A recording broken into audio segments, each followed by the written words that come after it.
Now that we've discussed the triple integral, let's talk about different coordinate systems that we might be able to use to help us to compute these. One such example is cylindrical coordinates, which we can see using this example. Well, what if we were asked to compute the volume of a solid bounded by z equals x squared plus y squared and z equals 4? Let's use Mathematica to figure out what our surface looks like that we're going to be finding the volume of. So using Mathematica, I put in z equals x squared plus y squared and z equals 4. Z equals 4 is clearly this blue plane right here, where z equaling x squared plus y squared is going to be an elliptic paraboloid. So we look at this here and we're going to be trying to calculate the volume.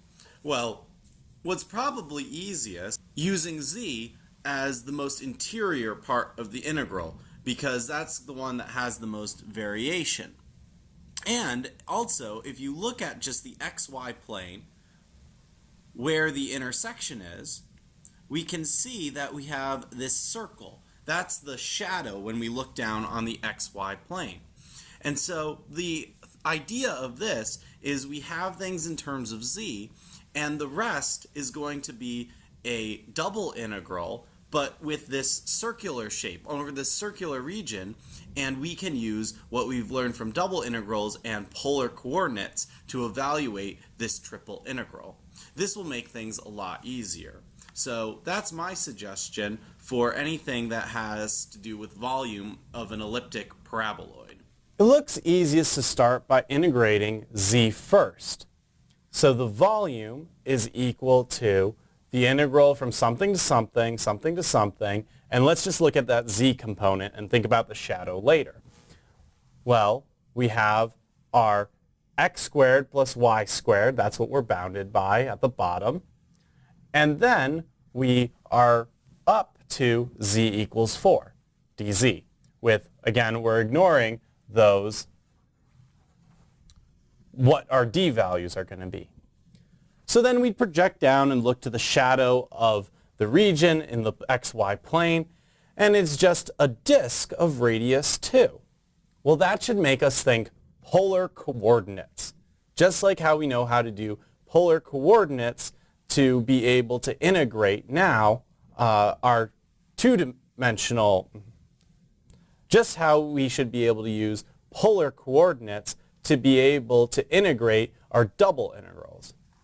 So we should think, if we have f of xy is equal to this integral here, well, we should be able to create this f of r cosine theta, r sine theta, and then this x squared plus y squared now is just r squared, which is much nicer to deal with in the long run. We still take that dz. So we have our volume, and it's going to be, to create this polar, because we got this disk, 0 to 2 pi, 0 to 2, because that's the radius, and then that inner part we haven't changed. The integral from r squared to 4 dz, and now we need that end, and we need an r dr d theta. Remember that, r dr d theta. So we do our integration. Since it's dz, it's just z from r squared to 4. And then when we distribute it out a little bit, we get just our integral and 4r minus r cubed dr d theta. We do our integration and evaluate. We get 8 minus 4 d theta, which is 4 d theta. So therefore, we should just get 8 pi as our solution. So it's not that difficult to think of this problem. When you realize it's just we have to create this function, we have this function now inside that's all in terms of our polar coordinates, and then we just do it in terms of how we know how to do a double integral with polar coordinates.